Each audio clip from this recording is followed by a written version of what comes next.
일단 가만히 있어요. 일단 서울대 법대 교수. 너 진보적이야. 얼굴도 잘생겼어. 키도 커. 목소리도 좋아. 그러면 이름이라도 태국이든가. 근데 총수가 훨씬 재밌어. 사진을 보세요. 이 비스듬한 각도 이거. 어? 조국 교수님을 모시겠습니다.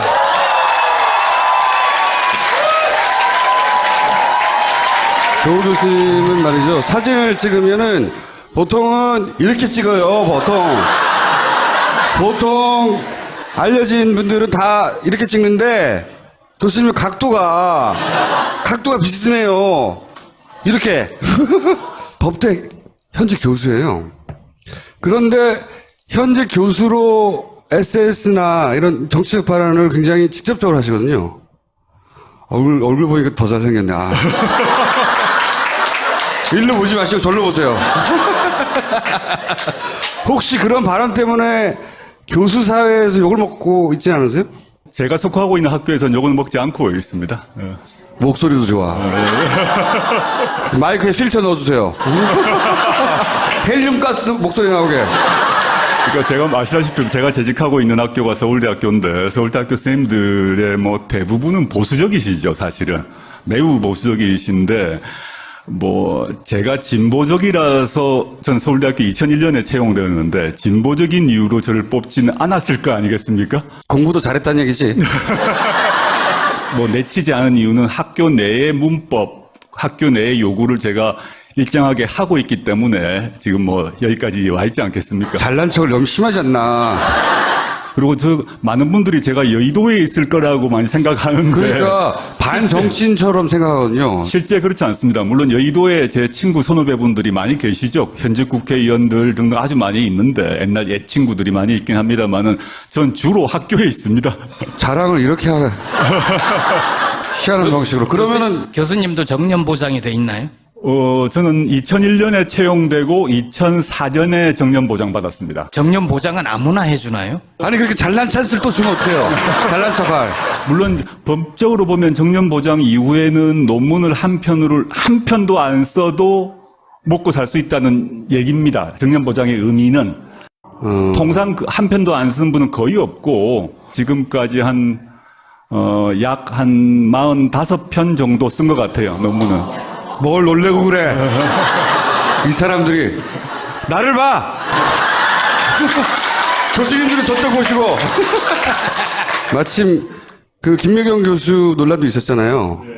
그거를 서울대 안에서는 어떻게 평가하고 있는지 모르겠는데 발언을 잘 안 한단 말이죠. 이런 문제에 대해서. 애초에 법대 교수로 채용될 움직임이 있었었나요? 그러니까 전체적으로는 어떻게 파악하고 있어요? 이게 일종의 정치 공세냐 가족들이기 때문에 아니면은 서울대 교수 사회 내부에서 어떤 분위기 있지 않습니까? 교수 내부 사회에서 있었던 이제 저희가 들었던 것 얘기를 하자면 일단 첫째는 이분은 그 의과대학 즉 단과대학에서 뽑아달라고 요청하진 않았습니다.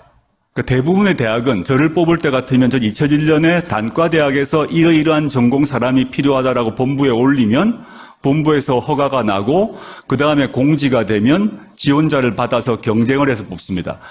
근데 의과대학이나 법과대학 등등에서 이제 뽑아달라고 본부에 요청한 바가 없었어요.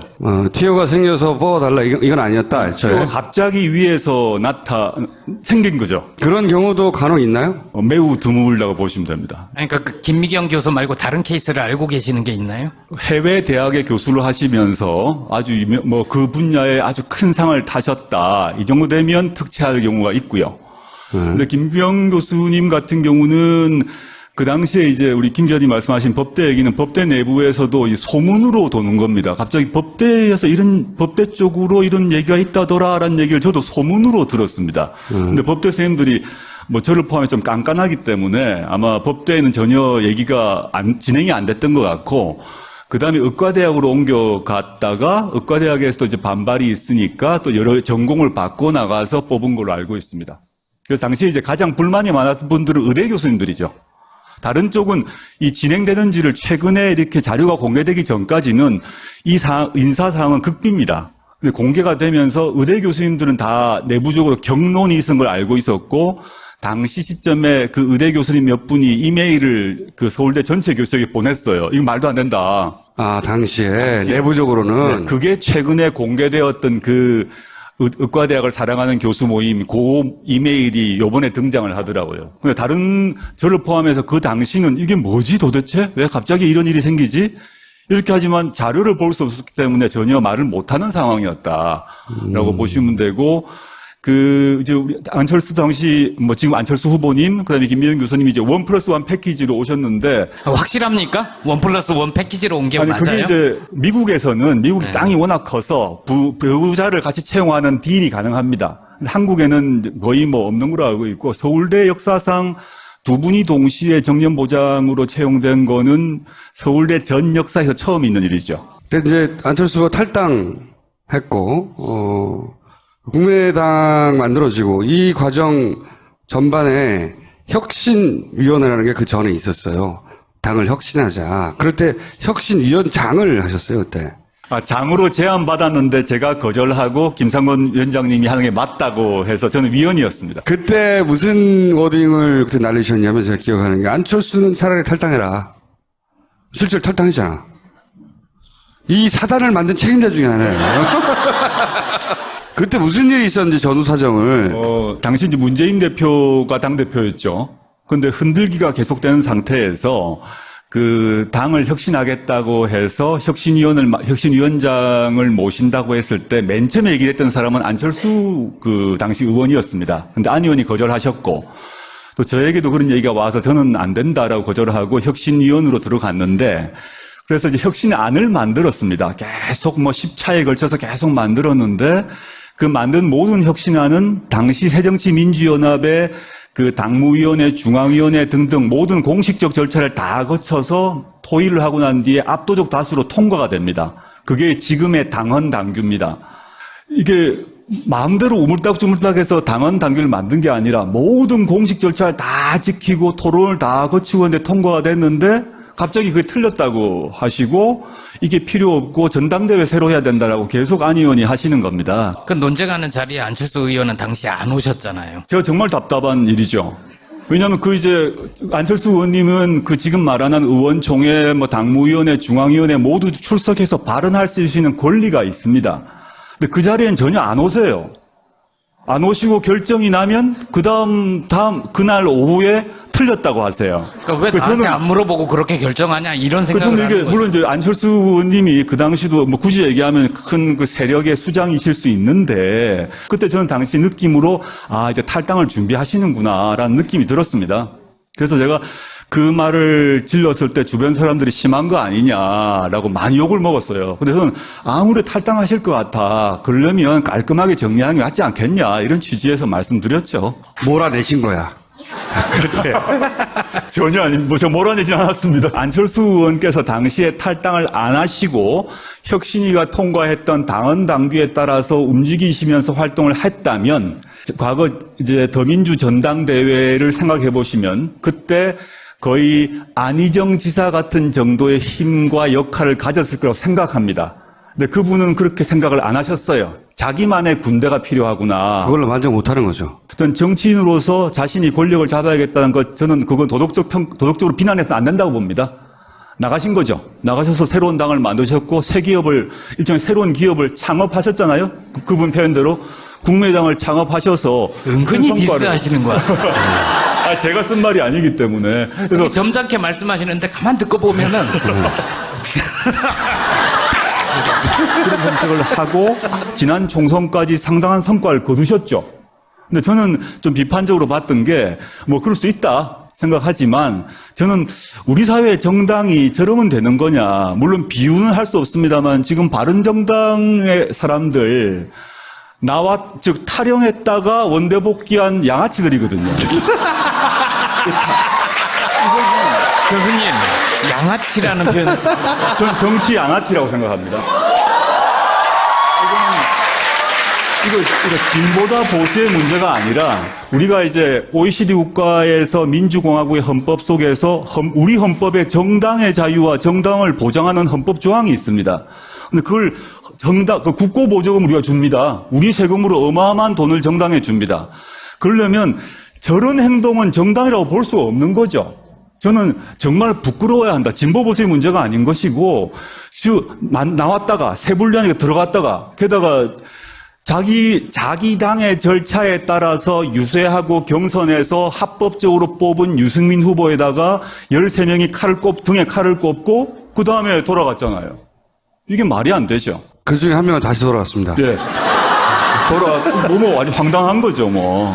그래서 저는 제가 생각하는 정당에 대한 정당 민주주의에 대한 관점이 있는데, 당시 새정치민주연합 상황을 생각했을 때, 이건 아닌 것 같아.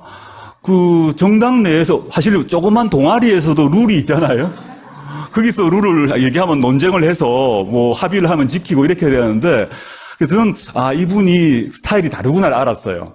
또는 제가 법률에 법과 규칙에 매달려 있는 이런 이제 좀 고리타분한 사람인지 모르겠습니다만은, 이걸 법과 규칙과 절차를 뛰어넘어서 움직이시는구나, 이런 느낌을 받았습니다.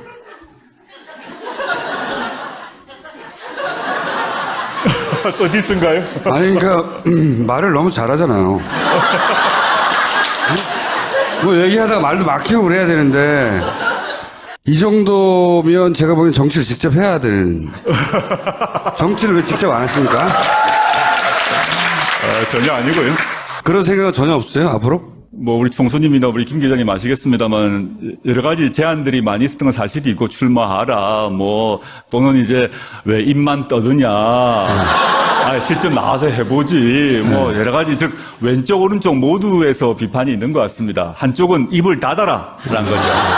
즉 공부나 해라라는 얘기고, 한쪽은 왜 입으로만 떠드냐, 사표 내고 나와라, 정반대의 요구가 있는데, 제가 이제 만약에 했다 그러면 대학원 시절, 대학교 졸업하고 이때 아마 해버렸을지도 모르겠습니다. 그때 저 친구들이, 지금 사적으로 친한 친구들이 실제 국회의원들을 많이 하고 있습니다. 여러 명이 실제 하고 있고, 뭐 초선, 재선, 3선 이렇게 있는데, 저는 그 시기에 이제 지금 제가 가야 할 길을 선택을 했고, 근데 제가 정치 문제, 뭐, 폴리페서님은 욕을 먹고 있습니다만은, 제가 앞으로 해야 될 일은, 뭐, 지금 같은, 뭐, 정치 참여를 하는 거고, 하나 더 하자면, 과거 이제, 문재인 대표가 당대표 때 제가 혁신위원회를 해서 당을 좀 바꿔보려고 했다면, 그 정도의 그런 역할은 제가 할 수 있다라는 생각을 합니다. 그게 어떤 일이든 간에 뭐, 할 수는 있을 거다. 근데 제가, 이게, 뭐, 정치인이 친구나 가족으로 둔부시면 알겠습니다만, 직업으로 정치인을 한다는 것.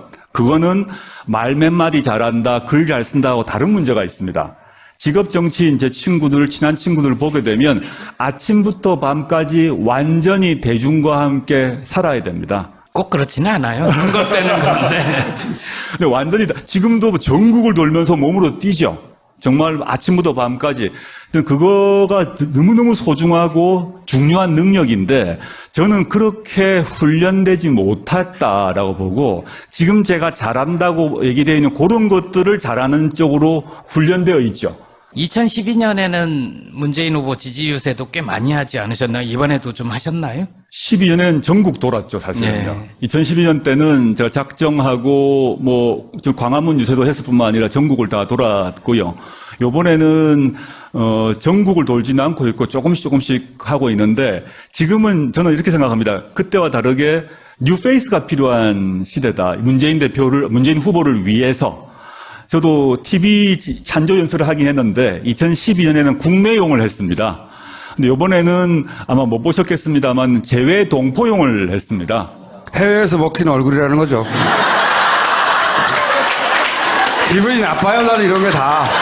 가만히 듣다 보니까 이제 국회의원 총선에는 안 나가실 것 같고, 제가 보기에는 이제 유시민 작가하고 이 암투가 벌어진 게 아니야. 총리는 내가 할 수 있지 않냐. 저는 만약에 그렇게 물망에 오를 경우에 정청래 의원과 함께 결사 반대하겠습니다. 가까이서 본 문재인 후보는 대통령감이 맞나요? 제가 청년 시절의 대통령의 모습은 뭐였나 하면, 그 오른쪽으로는 박정희가 있는 거죠. 그 왕이었어요. 저는 그 종신왕이라고 생각했죠. 제가 고등학교 시절까지. 대통령이 바뀐다는 걸 상상을 하지 못하고 살았어요. 근데 갑자기 총 맞았는 상황이지만. 근데 반대편은 김영삼, 김대중, 이런 분이 계셨고 그분들도 카리스마가 엄청났습니다. 근데 그 뒤로 이제 이어서 여러분들을 봤습니다만 우리가 노무현 대통령을 봤지 않습니까? 이제 노무현 대통령의 스타일은 다 아실 건데 우리가 이제 과거 카리스마가 강한 이런 대통령에 익숙한 것 같습니다. 리더십도 그렇게 보는 것 같습니다. 그 점에서는 문재인 후보가 그런 카리스마를 안 갖고 계세요. 그리고 저는 김대중 대통령이나 노무현 대통령에 비하면 말씀도 잘 못합니다. 그분들에 비하면 그 토론 이런 것들 촌철살인 애드립 잘 못하시는 분이라고 제가 보입니다. 근데 제가 가만히 보니까 왜 지금 시대에 사실은 2012년도 마찬가지지만 지금 시대에 이런 분이 필요할까 생각했는데 몇 가지 갖고 있는 덕성이 있습니다. 그러니까 DJ나 노통이 갖지 못한 덕성일 수도 있는데 제가 혁신위원을 하면서 한 8, 9개월 동안 당 최고위원 회의를 계속 제가 참석을 했는데요. 공식 회의 안팎에서 보게 되면, 첫 번째 덕성이 뭐냐면 경청력입니다. 자기한테 좋은 소리건 싫은 소리건 너무 잘 들어줘요. 계속 들어줍니다. 그 다음에 이게 같은 얘기기도 한데, 자기한테 싫은 소리하고 막 이제 흔드는 것, 이 인내력이 아주 강해요. 생각보다 인내력이, 어떻게 봐서 사람들이 이제 신사다, 점잖다, 이렇게 실제 그러하신데, 신사다, 점잖다, 이런 것이 이제 뭐 무골호인이다, 이런 의미가 아니고, 아주 잘 참아요. 잘 참고 가만히 있고, 눈만 껌뻑껌뻑, 이렇게 이분이 눈을 껌뻑껌뻑 하면 참는다는 얘기라고 생각하시면 됩니다. 제가 가까이서 이렇게 보면, 또 화가 나면 눈을 갑자기 크게 이렇게 소처럼 이렇게 떴다가 깜빡 이런 습관이 이렇게 하지 않습니까? 근데 홍준표다, 노통이다, 좌우가 다르지만 바로 말로 카운터 펀치를 날린다면 문의 특성은 막 공격이 나오고 화가 나도록 하면 말을 하지 않고 보통 이렇게 눈을 이렇게 껌뻑껌뻑 하면 그때 사귀는 거죠. 그때 이렇게 사귀었다가 말을 하는. 그 다음에 하나 더 말씀드리고 싶은 거는 아까 대통령의 덕성인데 엄청난 원칙주의자입니다. 매우 원칙주의자입니다. 아까 신사란 이미지 때문에 그냥 이렇게 뭐 악수 잘하고 할 것 같습니다만은 다른 말로 하면 고집이 센 거죠. 고집이 셉니다. 원칙주의자란 말은 제가 혁신위원 할 때만 생각해 보게 되면 위원을 제가 받아들이는 조건으로 그 당시 문 대표님에게 우리 혁신안을 만들게 되면 문 대표님 또는 문 대표님 사람도 날아갈 가능성이 있다. 그에 대해서 간섭할 거냐 안 할 거냐에 대해서 간섭하지 않겠다는 걸 지켜달라라고 얘기했습니다. 일체 뭐 전화해가지고 이건 좀 봐줘라 뭐 이런 거 있을 수 있잖아요. 언론이 나지 않지만. 근데 저한테 혁신위원 그 전체 기간 동안에 7, 8개월 동안에 한 번도 전화를 안 했습니다. 안 친한 거 아니에요? 근데 보통 그 경우 제가 모르는 사이도 아닌데 문자를 보내거나 전화 한 통화 할 수도 있는데 한 번도 전화를 안 했습니다. 그리고 그 뒤로 보더라도 이제 혁신안이 통과되느냐 마느냐 가지고 거의 분당 직전에 왔을 때 당시에 문 대표가 뭐라고 그랬냐면 당원 전체 전당원 투표를 걸겠다. 이게 혁신안이 통과 안 되면 내가 대표직 그만두겠다는 것을 전당원 투표에 걸겠다라고 대표직을 걸었습니다. 사람들이 막 결사적으로 말렸어요. 이게 통과 안 되면 어떡하냐라고 하는데 저는 이제 걸어야 된다는 입장이었어요. 사실은 입장인데 그런 점에 있어서 수많은 사람들이 아예 안 됩니다. 그거 떨어지면 어떡합니까? 그럼 대표직 그만둬야 되잖아요. 이렇게 당내 세력이 어떤지 모르는 상태고 지금처럼 분당 이후에 문 대표를 지키자고 많은 분들이 대거 입당을 했지 않습니까? 그 이전 얘기입니다. 불리한 조건이었어요. 당 세력으로는. 근데 끝까지 하겠다고 그러더라고요. 그래서 이분이 그 경청을 하는 사람이고 비판적인 말을 인내를 하고 경청 인내 후에 자기 입장을 정해요. 그럼 이 황소구십으로 원칙을 지킨다라는 점에서 지금 우리의 시대적 과제가 있지 않습니까? 그게 경제위기, 국방위기 문제, 민생위기 이런 문제가 있는데 저는 아까 전제했습니다만 문 대표가 말 언변이 이렇게 탁월하지 않습니다. 그런데 이 사람이 말이 끊어지기도 하고 뭐 중언부언하기도 합니다만은 저 사람이 뭔가 내가 하겠습니다라고 하는 게 있어요. 그건 무조건 할 사람이다라고 저는 믿어 의심치 않습니다. 계속 많은 이야기를 하도록 내버려 둘수록 점점 더 멋있게 보이기 때문에 빨리 끊어야 되겠다는 생각이 들고, 이 법학자로서 이번, 그리고 이제 오랜 세월 정치판에 대해 관심을 가지고 지켜본 사람으로서 이번 대선의 의미가 뭡니까? 12월에 해야 될 대선을 5월에 하지 않습니까? 그 이유가 뭐냐를 생각하면 박근혜 최순실 일당의 국정농단 아닙니까? 박근혜 최순실 일당의 국정농단이 뭐냐? 헌법과 법률을 마음대로 어긴 거죠. 전 법학자로서, 물론 일반 시민들도 분노했겠습니다만, 법을 가르친 사람으로서 이건 말도 안 되는 얘기를 한 겁니다. 이제 권력을 가진다는 얘기는 뭐냐 하면 우리가 투표로 대표를 뽑는다는 얘기는 그 사람에게 인사권, 그 다음에 국민 세금의 사용권을 5년간 주는 겁니다. 근데 그걸 헌법과 법률을 완전히 어긴 상태에서 만들어서 나라꼴을 시쳇말로 개판으로 만들어 둔 거죠. 그러니까 진보 보수의 문제를 떠나서 저는 이번 대선의 역할은 헌법 정신을 바로 세우는 것이죠. 이게 진보 보수의 문제로 됐다면 탄핵 자체가 불가능했을 겁니다. 바른정당의 사람들이 탈당해가지고 바른정당을 만들어가지고 탄핵에 동참했지 않습니까? 물론 이제 홍준표 쪽에 자유한국당은 얘기할 필요가 없으니까요. 그래서 이걸 정말 우리가 요번 앞으로 5년 동안 문재인 후보가 대통령이 된다 그러면 5년간 할 수 있는 일이 공약을 다 지킬 수 있을 것인가? 쉽지 않다고 봅니다. 아무리 그 문재인이라 하더라도. 저는 문재인 대표가 되시고 그 뒤에 또 5년 또 그 다음에 5년 이렇게 해서 요번 2017년에 문재인 후보 입에서 나왔던 공약, 우리 여러분들이 받았던 공약집이 완성되고 실제 실현되려면 10년 이상 걸릴 거라고 봅니다.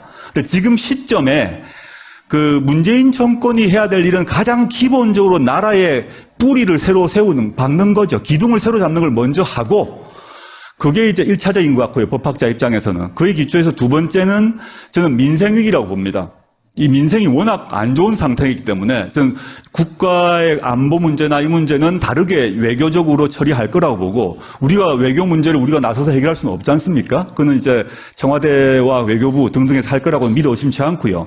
당장 우리의 삶을 바꾸는 그런 대통령이 돼야 될 것 같고, 그거는 임기 초기 3년에 빨리 해야 될 것 같아. 왜냐하면 아무리 우리 사회에서 뭐 위대한 분이 대통령이 되더라도 5년차 임기가 5년이기 때문에 4년차 들어가면 힘이 빠지거든요. 그래서 초기 3년에 빨리 법과 원칙을 세우고 그다음에 민생 문제를 해결하고 이런 걸 하면 사람들이 법과 원칙을 세우고 나의 삶이 달라졌다라고 보면 이 사람 말고 그 다음 사람에게도 한번 맡겨보지 않겠습니까? 그러면 또 한 10년 가는 거죠. 민주개혁 세력의 장기 집권을 꿈꾸십니다. 전 뭐 아주 강력히 꿈꾸고 있습니다. 저는 이게 그 안철수 후보께서 그 말씀하시는 게 과거와 미래의 대결이라는 얘기 많이 말씀하시고 참 좋은 말이라고 생각합니다.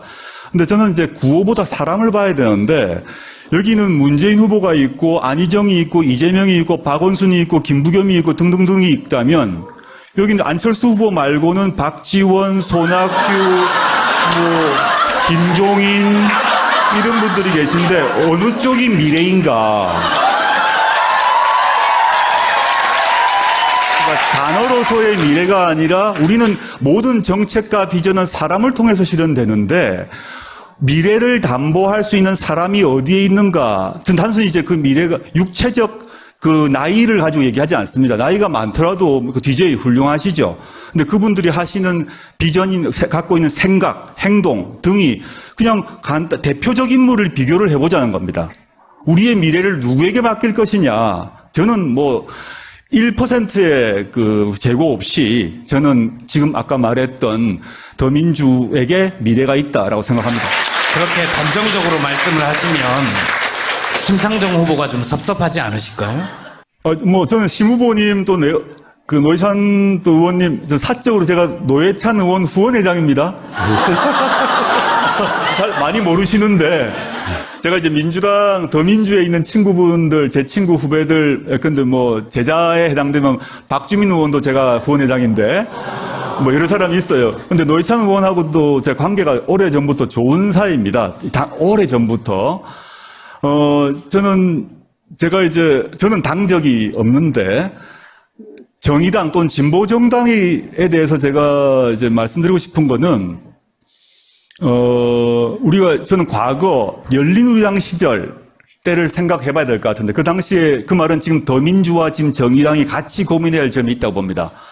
열린우리당을 시절에 이제 노통 탄핵 문제가 해결되고 난 뒤에 이 표로 봐서는 열린우리당과 민주노동당을 합하면 다수석을 차지하고 있었어요. 근데 그 시절 조건에서 민노당이 제일 잘 나갈 때입니다, 그때가. 근데 그 당시에 두 당 사이가 별로 안 좋았어요, 사실은. 민주노동당은 열린우리당 보고 아직 부족한 게 많다. 결국은 이게 뭐 또 이명박하고 또 뭐 이쪽 새누리당 결국 근본적으로 같은 얘기 아니냐 비판을 하고, 이쪽에서는 그렇게 급하게 하지 마라 그래서 상당히 많이 싸웠습니다. 이것들을 지금도 사실은 보면 후보를 두고 전 심상정, 문재인 지지자들이 많이 싸우고 있지 않습니까? 저는 알고 있는데, 저는 이 우리나라 유권자들, 머리 큰 사람들이 이미 마음을 다 먹고 있기 때문에 너 심 찍지 마라, 너 문 찍지 마라 한다고 마음 안 바꿉니다. 그 헛된 얘기 할 필요 없이 각자 내가 이 사람에게 끌리면 찍으면 돼요. 그렇게 생각하고요. 오히려 마음을 정하지 않은 분들을 위해서 저는 이제 문재인 후보를 지지하는데, 저는 지금 시점에서 이렇게 말씀드려야 될 것 같습니다. 심상정 후보의 정책, 또 뭐 논변력은 전 문재인 후보보다 한 두세 배 논쟁 잘하시잖아요, 솔직히 말해서. 근데 또 최근에 논쟁이 됐던 동성애 인권 문제는 그 심상정 후보의 입장에서 옳다고 생각합니다. 그런데 그와 별도로 대통령을 누구를 뽑을 것인가의 문제는 나라 전체의 운영을 누구에게 맡길 것인가의 문제인 것이고, 그는 문심 개인의 문제가 아니라 정치 세력의 문제이고, 119석이란 문제가 전혀 이런 문제를 고려하지 않을 수 없다고 보고요. 그래서 저는 이제 문을 지지하고 있고, 근데 그 후로 전 심상정 후보로 대표되는 정의당과의 관계가 우당 관계로 서로 경쟁도 하지만 협력을 해서 경제민주화 법안, 민생 법안 등을 협력해서 빨리 좀 통과시키는 쪽으로 갔으면 좋겠다라는 생각을 가지고 있습니다. 마지막 질문을 내가 물어봐 줄게. 좀 직접 물어봐주세요. 물어보면 되게 좀 민망하지 않아요? 안 민망해, 나는. 그거라도 건지려고. 교수님 생각하시기에 교수님이 김어준 총수보다 더 섹시하다고 생각하세요? 저는 이제 사람마다 취향이 다를 거다 생각을 합니다. 저는 김어준 총수가 갖고 있는 약간 야수미가 있지 않습니까? 짐승. 그렇죠. 화풍에도 야수파가 있지 않습니까? 야수파가 있다면 저는 야수파 계열은 아니지 않을까 생각하고, 사람마다 다 다른 거죠, 뭐. 이제 그건 들어가세요. 여기까지 하겠습니다.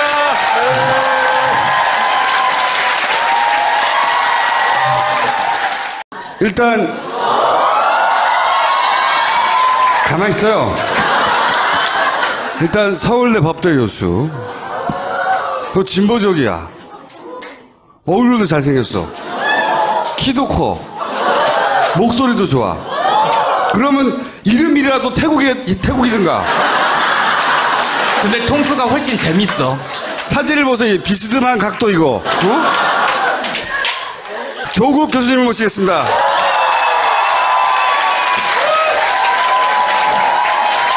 조국 교수님은 말이죠. 사진을 찍으면은 보통은 이렇게 찍어요. 보통 알려진 분들은 다 이렇게 찍는데 교수님은 각도가 비스듬해요. 이렇게. 법대 현재 교수예요. 그런데 현재 교수로 SNS나 이런 정치적 발언을 굉장히 직접적으로 하시거든요. 얼굴 보니까 더 잘생겼네. 일로 보지 마시고 절로 보세요. 혹시 그런 발언 때문에 교수 사회에서 욕을 먹고 있지 않으세요? 제가 속하고 있는 학교에서는 욕을 먹지 않고 있습니다. 목소리도 좋아. 마이크에 필터 넣어주세요. 헬륨가스 목소리 나오게.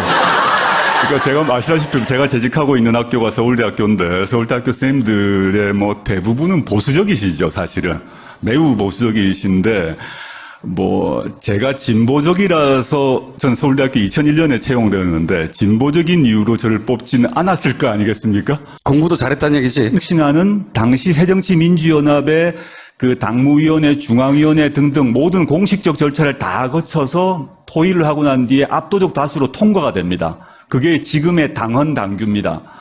이게 마음대로 우물딱주물딱해서 당헌 당규를 만든 게 아니라 모든 공식 절차를 다 지키고 토론을 다 거치고 했는데 통과가 됐는데 갑자기 그게 틀렸다고 하시고 이게 필요 없고 전당대회 새로 해야 된다라고 계속 안 의원이 하시는 겁니다. 그 논쟁하는 자리에 안철수 의원은 당시 안 오셨잖아요. 제가 정말 답답한 일이죠.